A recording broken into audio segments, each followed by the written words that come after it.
Elmer again. Elmer, the patchwork elephant, was bored. It was 2 days before another Elmer's Day parade, the day when elephants cover themselves with bright patterns. The colours were ready, and the elephants were quietly thinking about how they would decorate themselves. Elmer didn't have to think. He was always coloured grey for the parade, the only grey elephant. "Time for a walk," he said to himself. As he walked, Elmer thought, "It's too quiet around here. We need a joke or something to liven things up." He came to a pool and looked at his reflection. "Hello, Elmer," he said to himself in the water. "You've just given me a good idea. Thank you." When he returned, the others were still quietly thinking. Elmer went up to one of them and whispered in his ear.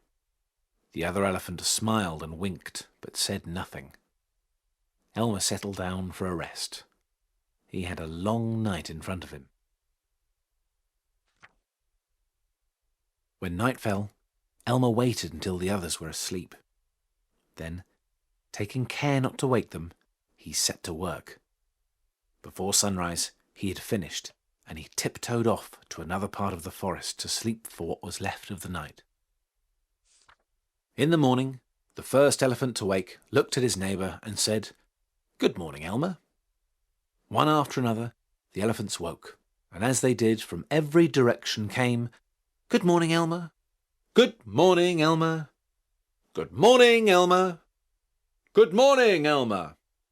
Good morning, Elmer," and so on. During the night, Elmer had painted all the elephants to look like him. Now there were Elmers everywhere, and nobody knew which was the real one. Then the elephants started to speak to each other and say things like, "Are you Elmer?" "I don't know," the other might say. "I might be today, but I'm sure I wasn't yesterday." Then one of the elephants called out, "This is another Elmer trick. Come on, let's splash across the river and wash off the colours. Then we'll see who the real Elmer is." The elephants raced to the river and splashed and sploshed their way to the other side. Once on the other side, the elephants stared.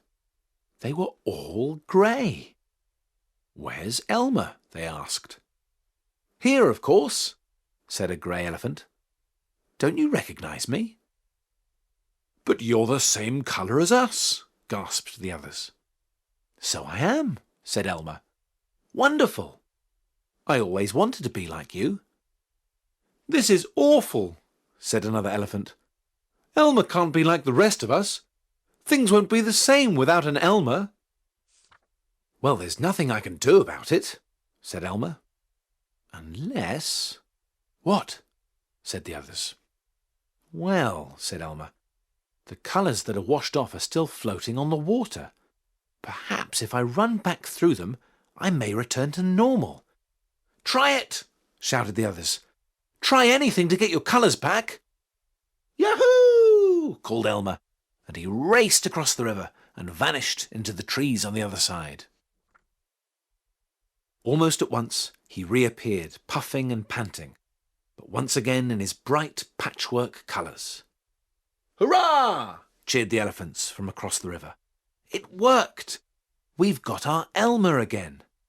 With that, the elephants started chanting, "Elmer! Elmer!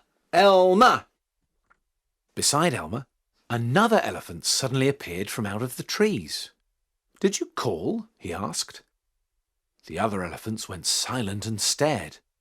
This other elephant was soaking wet, as if he had just run across the river. On top of that, both Elmer and the other elephant were laughing.